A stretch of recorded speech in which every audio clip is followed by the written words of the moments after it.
Hi, I'm Mike, and this is Laurie. He's the big boss, the guru, the interviewer, the head technician, and I got to be on my best behaviour around Laurie, otherwise he gives me a kick in the shins. Well, let's start out by going back to the early 1950s, where it really all started for most of us. Anybody recognise this beach? Yes, of course you do. It's Waipu Cove. This photo was probably taken around maybe 1950. You know, I went to school at Waipu from the mid-50s, and we would have school excursions down to this beach. So I had my first sort of taste of Waipu Cove around about, I guess, the mid-50s, mid-1950s, and it looked just like this. I remember those huts, and probably you do too. I think they were still around in the 60s, well, late 60s anyway. They seem to be still there. But how cool is that? Not a sign anywhere. Just camp on the beach if you want, drive on the beach if you want, no rules, total freedom. I mean, it was awesome. Note how far back the sand was from the ocean. See that? That caravan is virtually next to the road. You know, if you were born between, say, 1940 and the early 1960s, you were regarded as a generation called the baby boomers, right? Everybody knows that. And here's a couple of those baby boomers.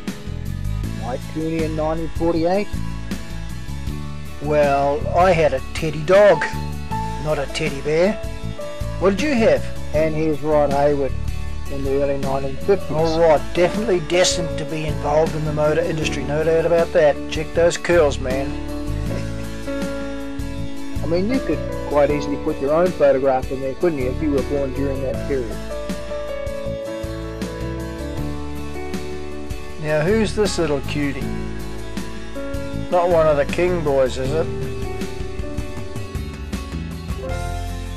Yes, it was a simple, sort of uncomplicated, fun time, if you like, you know, with like teddy bears, pedal cars, bow and arrows, slug guns, and pretend games.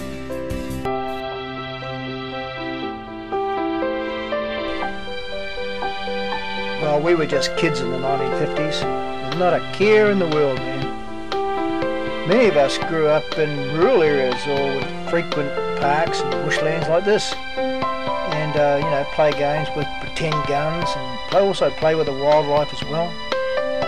I mean, this kid could have been Dave Ryan, who grew up in the rural area of Waipu at the bottom of the Brandurmans, couldn't it?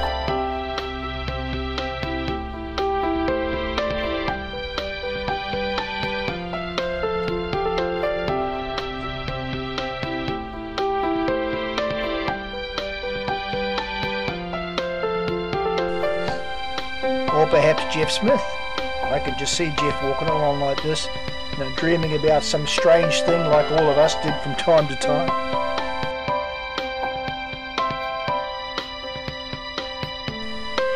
Or a fun-loving Dick Robinson.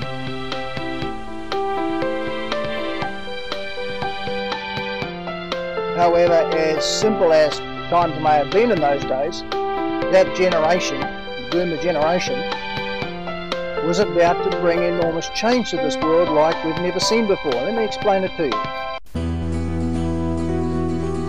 Or perhaps this mid-50s movies could explain it better. I mean, this short clip is a great example of the change of that staunch attitude that was so prominent in our early school days. The sort of the introduction of liberated thinking was starting to be sort of infiltrated into our post-war conservative world.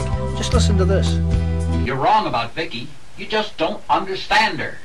You don't give her a chance. Mark, look, let's forget it. What'd you want to see me about? Oh, a couple of things. One, Dale dropped by some film he said you wanted to see. Oh, the film on Hawaii. Where is it? It's on the projector. And I wanted to show you something I did. Let's take a look at it. I'll just have time to run it before I go to Janie's. What is it with you and this surfing jazz? All of a sudden it's such a big thing.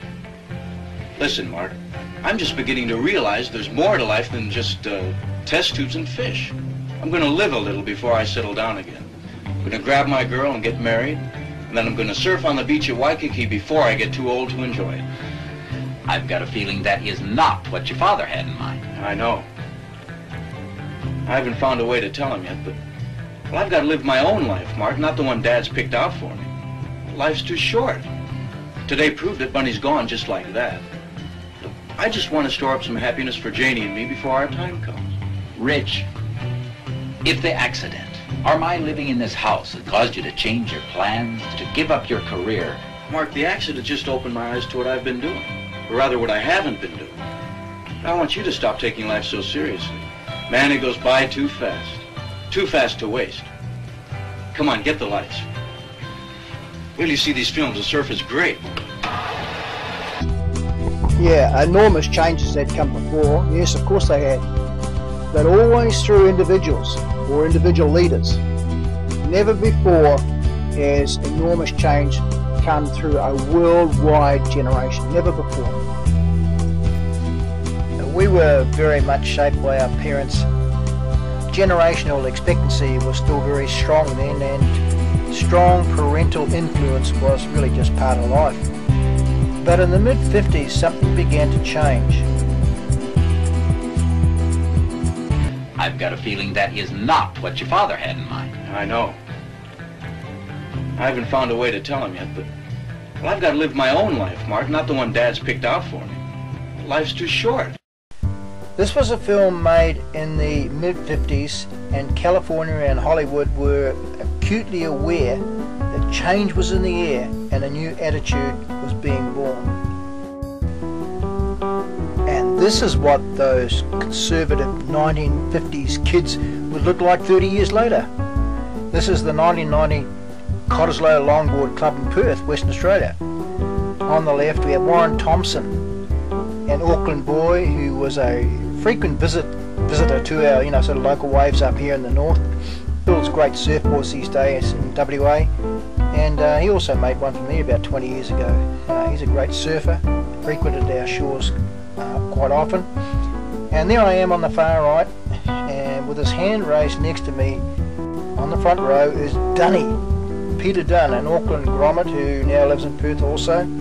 But he did a lot of his early surfing at Waipu Cove in the late 60s and remembers many of us locals. Another Kiwi boy directly behind him, behind Dunny's hand. So there was a few of us guys over there. Yes, this was going to be a first. A worldwide phenomenon. Not just a local phenomenon, but a worldwide one. And the following generations, they were going to capitalise on this. And each generation after, they would take it to another level. I'll explain that to you later. Like Generation X and Generation Y would take it to another level. Here's what I think Ryan Boyd is Generation X. Here's what he had to say. And what would you consider, today being like, as good as yesteryear? Like sort of, there was the soul sort of thing happening in the 60s. There was new innovation in the 70s, that type of thing. What is there about today's surfing that you could say to your dad and say, look, this is what I love today about today surfing? I think it's now probably the fact that now we're in a time where the product of all of that innovation and all of that exploration that all your guys' crew put in. Yeah. And now we've taken all of that and we've kind of taken it to the next level, and with all your aerial surfing and everything above the lip and just pushing it as far as it can possibly go. No, it's only the ground that was broken through the 60s, and especially in the exploration side of things, finding waves. Yeah. And now we get to enjoy it all and just push it to its absolute max. Oh, that's great. And of course there's now another generation taking it a step further, but we'll talk about that later on.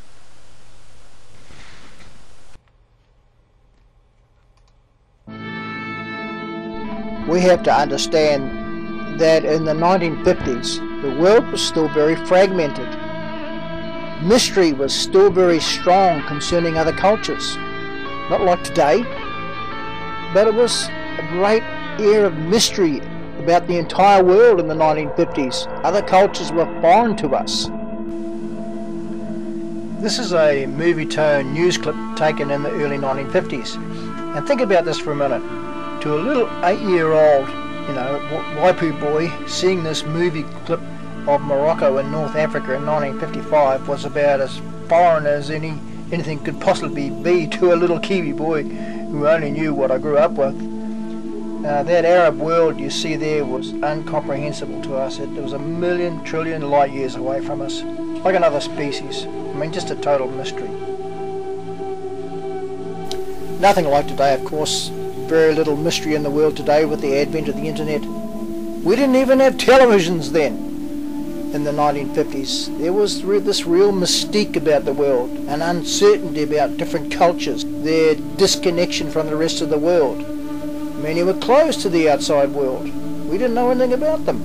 Of course, Tibet was a really good example of that, and all the rituals relating to Buddhism and the way they dressed, their incantations, like, wow man, this is really strange. And of course, places like traditional China and the Forbidden City, the Forbidden City, a scary place to an 8-year-old on a farm in Waipu. I mean, human rights issues seem so vastly different in each culture to us. There was still a strong air of mystery in the 1940s, 1950s as we were growing up at places like Red China. It seemed like a foreign world on another planet to us. This is a great photo comprising the sort of dictatorial rule of communist Red China and its leader Mao Zedong, and traditional China. It's like a combination. It's clearly emphasised, by the guy on the right and his traditional beard. When we heard the name Red China, I mean, it just ran shivers down your spine. The USSR, the Union of Soviet Socialist Republics, comprising Russia and the Eastern Bloc countries, huge mystery to us.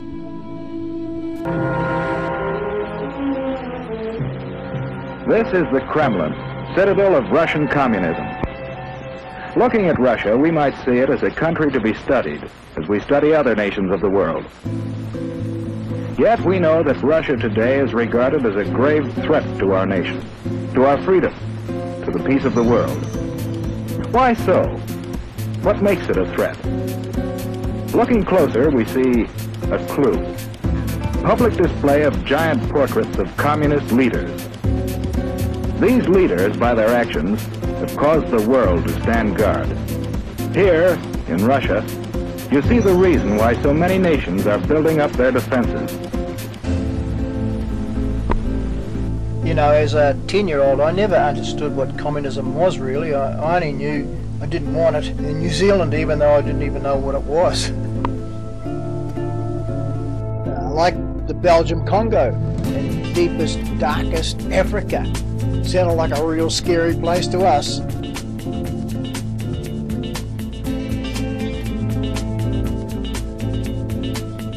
Our arrival in a village was usually the occasion for general rejoicing. The drums would be quickly set up. Everyone would run into his hut and return with their most elaborate costumes.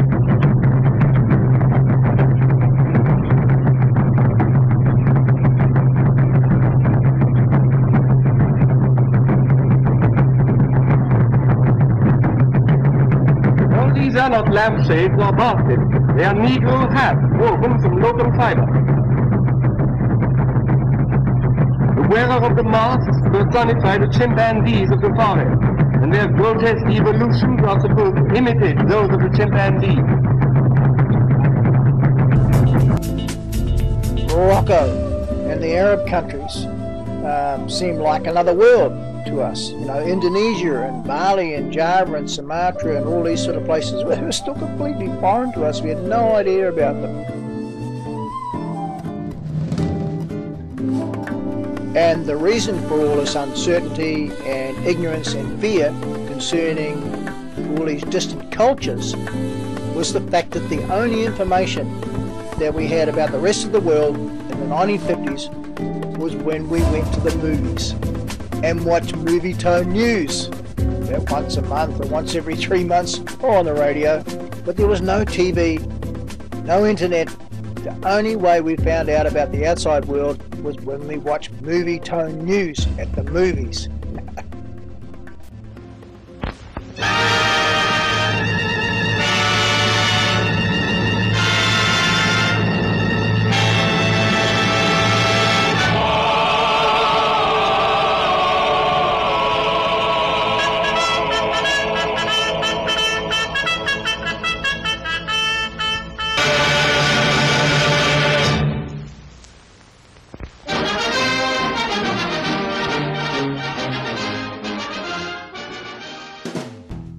You could probably say we had a certain familiarity with the Western world, but certainly the East, Africa and all those places, Eastern cultures, we had no idea at all.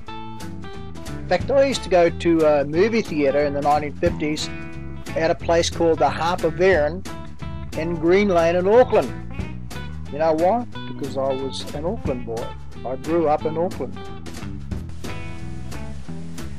And here's where I went to school. St Mary's Catholic School in Green Lane in Auckland. And there I am, up the back, probably around 6 years old. And I was a choir boy and an altar boy, would you believe? Well, more on that later. But here's something really amazing. Anybody remember Bruce Ryan? Of course you do. And here's Brucey getting buried in the sand at Waipu Cove around about 1965. Good old Brucey is a great surfer. And here he is surfing probably Uratiti or Ruakaka in the mid-60s. You know, remember his surfing style? I mean, he's very polished, very smooth surfer. He's also an Auckland boy. And here's where he lived. In Green Lane in Auckland. I lived in Green Lane in Auckland. I think you stayed at his house, didn't you, Mr. Dave Boyd? At his place in Green Lane in Auckland? I stayed there as well, and he used to take us down to Port Waikato, which was his favourite surf spot in Auckland area. And we used to get great waves there. You know, I never got to mention this to Bruce. I didn't even think about it. But he lived here in Elephant Ave in Green Lane, the street he grew up in. And I went to school here, just over the highway from where he grew up. And we definitely would have gone to the same movie theatre, the Harper Varon in Green Lane, because he grew up in Green Lane and so did I. But of course, I never got to meet him until he came up to Waipu Cove in the early 60s there, when he was surfing. And here I was growing up just a couple of metres away from him and never even told him. We never even got to talk about it. How amazing is that? What a missed opportunity. Dear old Bruce. You've probably got a pretty similar story yourself. In fact, if you do have a similar story to this or any sort of story, just tell us and we'll put it up on the website. Put it up yourself if you want to, for us to read, or send us a video, make a video, and we'll put the video up. So use the website, it's for everybody. Well, let's get back to our story. Even though the outside world, you know, outside the sort of Western nations, if you like, was intriguing and mysterious and unknown to us, the world that we lived in is quite the opposite in New Zealand in the 1950s. You know, it was extremely easygoing, there was no fear, it was mellow, it was non-threatening, fun time, high integrity. And there was definitely this air of sort of great expectations of an exciting future around the place. Well, we'll talk a little bit more on that later. Yeah, what a great, exciting future it was. But you know, it was a time of peace during the 1950s. It was a time of regeneration, and probably the greatest asset of all is that it was a very uncomplicated time. You could go to the beach and there'd hardly be a sign anywhere. You know, no signs, no rules, you could park anywhere, like. It was this kind of sense of freedom, like a calm before the storm, if you like. The enormous activity of the internet age still hadn't hit us. It was still decades away, years and years away. It was It's a very peaceful time. In fact, it was so peaceful, the phone sounded like this.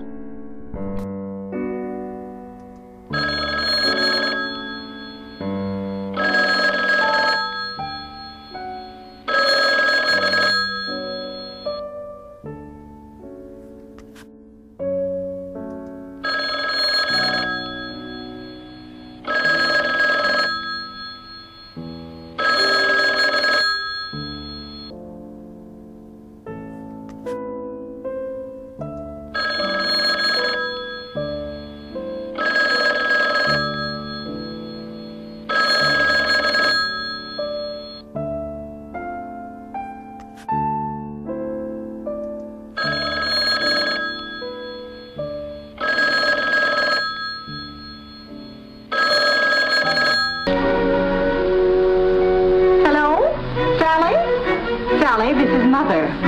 Simple, wasn't it? She just picked up her telephone and dialed her daughter in San Francisco, California. In a matter of seconds, she is talking with her. Simple, and yet you are seeing the results of many, many years of coordinated effort in research, engineering, and operating experience. It's hard for us to realize today that in the early 1880s, the telephone was considered a newfangled contraption.